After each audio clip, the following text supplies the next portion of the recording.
विधायक जी, एक अगला मैं सवाल जानना चाहूँगा कि कभी-कभी मुझे भी ऐसा प्रतीत हुआ या महसूस हुआ कि हमारे जो वर्तमान विधायक हैं, वो शायद इस बात को लेकर अभी श्योर नहीं है कि उन्हें नगर विधानसभा से ही अपना अगला चुनाव लड़ना है, या कई बार ऐसा सुनने में आता है कि वो कामा विधानसभा की ओर शिफ्ट हो रहे हैं। तो इस बारे में आप कुछ राय देंगे? नहीं, ऐसा इसे किन क्लियर कारण, करेंगे? ये ऐसा किन कारणों से लगा? मुझे कामा गए, मैं तो सरहद में भी पैर नहीं रखता। जी, मतलब कोई काम मेरा ना कोई उधर काम पड़ता है, ना कोई जाना जी, ना जी। लेना। बिल्कुल, अभी हमारे यहाँ मुख्यमंत्री जी की सभा हमने कराई 2 महीने बिल्कुल, पहले, बिल्कुल, सारे विकास कार्य हुए हैं। बिल्कुल। अभी 40 स्कूल अपग्रेड कराए हमने। हुँ, हुँ। तो हम मेहनत यहाँ कर रहे हैं, जी, फसल यहाँ बोई है, तो यहीं से जनता की करते समस्या हैं। यहाँ कर रहे हैं। हुँ, तो ये चुनाव लड़ना, सिर्फ खाली चुनाव लड़ना मेरा मकसद नहीं है। जी, मैं यहाँ राजनीति अपने क्षेत्र में, अपने घर में बेहतरी करने के लिए करने आया हूँ, ओके। है ना? और मुझे पूर्ण रूप से विश्वास है कि कांग्रेस पार्टी मुझे मौका देगी कि मैं यहाँ का प्रतिनिधित्व करूँ, और मुझे जनता पे विश्वास है कि जो काम 4-5 साल में हुए हैं, जी। वो उनके इवैल्यूएट करेगी। ओके। तो विधायक महोदय, मैं एक बात आपसे ये जानना चाहूँगा कि यदि जनता आपको सेवा का मौका देती है, आगामी विधानसभा चुनाव में आपको चुनती है, तो आपके यहाँ के हमारे जो विधानसभा क्षेत्र की कई सारी समस्याएँ हैं। जैसे कि अगर हम देखें तो वर्तमान हमारी विधानसभा में पानी की तो चलो समस्या काफ़ी हद तक हल हो गई है, लेकिन पानी आने के साथ-साथ एक प्रमुख समस्या जो है वो कीचड़ की आई है। चाहे हम कुतकपुर ग्राम को ले लें, चाहे हम सुंदरावली को ले लें, चाहे जाटौली को ले लें, इवन किसी गाँव को आप देख लीजिए, कीचड़ की एक बहुत बड़ी समस्या है, जो पिछले कई सालों से चली आ रही है, लेकिन इस पर कहीं काम नहीं देखा गया है। तो इसके बारे में आप क्या कहेंगे? देखिए, ये समस्या किसी पिछले कई सालों से नहीं, ये हमेशा की समस्या है। गाँवों के अंदर रास्ते छोटे होते हैं, नालियाँ पूरी बन नहीं पाती, और पहले पानी निकालने के साधन कम थे, अब सबमर्सिबल और मोटरें ज़्यादा चलने लगी। जी, तो इसका कोई एक कारण नहीं है, इसका बहुत बड़े कारण है। और government, MLA fund, MP fund, ग्राम पंचायतों के लिए जो पैसा मिलता है, इन सारा का सारा पैसा इनमें लगता है। जी, लेकिन ये नेचुरल प्रॉब्लम्स हैं, इसके लिए पूरी कोशिश होती है, और ऐसी कोई पंचायत नहीं बची जहाँ हमने अपने कोटे से पैसे ना दिए हों। जी, फिर भी कई बार कमियां रह जाती हैं, हमारी पूरी कोशिश होती है वो ठीक करें।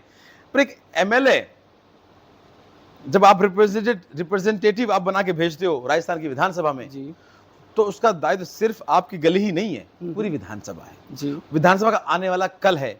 गली तो आपकी बनती है, 3 साल में खराब हो जाएगी, जी, पहले बनी थी दोबारा भी बनेगी, बिल्कुल। और उसके लिए फिक्स डेवलपमेंट फंड आता है आपकी पंचायत के अंदर, वो कहीं बाहर खर्च नहीं होता, वो वहीं खर्च होता है। जी, लेकिन हमें आने वाला बच्चों का कल देखना है, उसके लिए स्कूल्स अपग्रेड हो रहे हैं, उसके लिए कॉलेजेस खुल रहे हैं, उसके लिए हम लोग रोजगार के अवसर तलाश रहे हैं। बिल्कुल। तो मुझे लगता है कि कहीं ना कहीं हर एक छोटे काम के लिए भी एमएलए की जिम्मेदारी ठहराना कहीं ना कहीं थोड़ा छोटापन होगा। बिल्कुल। हम इसको बड़े बड़े उसमें हमें उसमें देखना चाहिए। बिल्कुल, जनता को अपनी भागीदारी सुनिश्चित करनी होगी कि हम देखते हैं कि अतिक्रमण की एक बहुत बड़ी समस्या गाँव में देखी जाती है। ना अपने घरों का गंदा पानी कहीं न कहीं सड़कों पे छोड़ दिया जाता है। तो कहीं न कहीं ये ज़िम्मेदारी हमारी भी बनती है कि हम अपने गंदे पानी के निकास की उचित व्यवस्था करें, जिससे ये जो समस्याएँ हैं, जल भराव की जो समस्याएँ हर गाँव में देखने को मिलती है, इस समस्या से निजात मिल सके। ये जल भराव की समस्या केवल यहीं तक सीमित नहीं रहती। हमारे दर्शकों को मैं बता देना चाहता हूँ कि गंदे जल के जल भराव के कारण बहुत सारी बीमारियां भी हमें घेरती हैं। तो हम सबको ये सुनिश्चित करना चाहिए कि गंदे जल की अच्छे से उत्तम जल निकासी की व्यवस्था की जाए और हम सब अपनी जिम्मेदारियों को बखूबी निभाएं। विधायक महोदय, इसके साथ मैं अगला सवाल आपसे जानना चाहूँगा कि हमारी भूतपूर्व विधायक अनीता जी ने एक मुद्दा उठाया कि हमारे विधानसभा क्षेत्र में सेवल मंदिर के पास जो अवैध खनन हो रहा है, उस अवैध खनन में भी आपकी संलिप्तता बताई जाती है, और कहीं न कहीं उन्होंने इसे एक सांप्रदायिक रूप देते हुए कहा है कि सेवल मंदिर को भी कहीं न कहीं आपके द्वारा चोट पहुँचाने की या नुकसान पहुँचाने की कोशिश की गई है। इसके बारे में आपका क्या राय है? सेवल मंदिर के 1 किलोमीटर के आसपास तो मैं तो अभी कल परसों हो गया, मुझे कभी नजर नहीं आया। जी, उससे पहले कुछ जगह है, और ये एक नेचुरल प्रॉब्लम है। जी, आप किसी गांव में पहुंच जाइए जहां लोकल पहाड़ होते हैं, वहां के गांव वाले अपने इस्तेमाल के लिए वहां पत्थर निकालते हैं, और ऐसा कोई भी गांव नहीं है जहां पहाड़ हो ये काम ना होता हो, जी। है ना? हुँ, तो वहां कोई मशीनें नहीं चल रही, वहां कोई क्रेशर नहीं चल रहे। बिल्कुल। अब ये तो साहब देखो, विपक्ष का काम है लगाना, बहाने बनाना, वो बनाता रहता है। जी, जी। पर ये सब बेबुनियादी बातें हैं। आप इन आरोपों को नकारते हैं। एग्जैक्टली। ओके। विधायक महोदय, जैसे कि आपको पता होगा, खूब अच्छे से आप जानते होंगे कि अभी हाल ही में संसद के द्वारा एक विशेष सत्र बुलाया जा रहा है।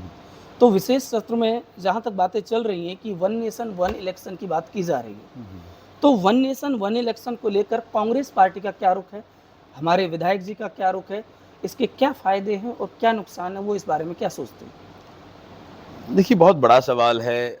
मैं पार्टी का तो आधिकारिक तौर पे कोई स्टेटमेंट नहीं दे सकता, जी। पर मेरा अपना सोचना ये है कि वन नेशन वन इलेक्शन कोई बुरी चीज़ नहीं है। अगर ये संभव हो सके तो ये अच्छी बात है। पर प्रॉब्लम कहाँ से शुरू होती है?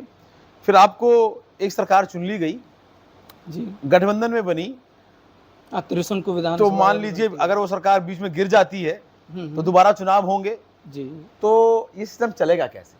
या तो आप गिराने का सिस्टम खत्म कर दोगे, बिल्कुल। या तो आप समर्थन सिस्टम खत्म कर दोगे आप। ऐसे तो सारे विधायक जो हैं, अगर वो सरकार गिराना चाहें तो इस्तीफा भी दे सकते हैं। बिल्कुल। तो क्या फिर वो ऑप्शन पास में नहीं रहेगा? तो सरकारें एक साथ चलेंगी कैसे 5 साल के लिए? तो ये एक कुछ चीज़ें लीगल और कुछ जो सिनेरियोज हैं, ये एक इशू है।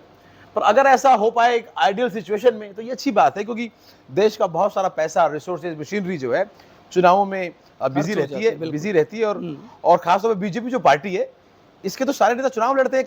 इसके जो सारे जो मंत्री हों या प्रधानमंत्री हों, ये देश की सेवा काम, ये तो चुनाव लड़ते रहते हैं, ये चुनाव प्रचारों में होते हैं। हालांकि हमेशा देश में कहीं ना कहीं चुनाव होगा, तो इस तरीके से ये बात तो ठीक है कि अगर ये संभव हो सके तो अच्छा है, बट मुझे लगता नहीं कि आज के सिस्टम में ये पॉसिबल है। कहीं ना कहीं फिर इसमें अविश्वास प्रस्ताव जैसी चीज़ें भी कहीं ना कहीं खत्म होती हुई नज़र आती हैं।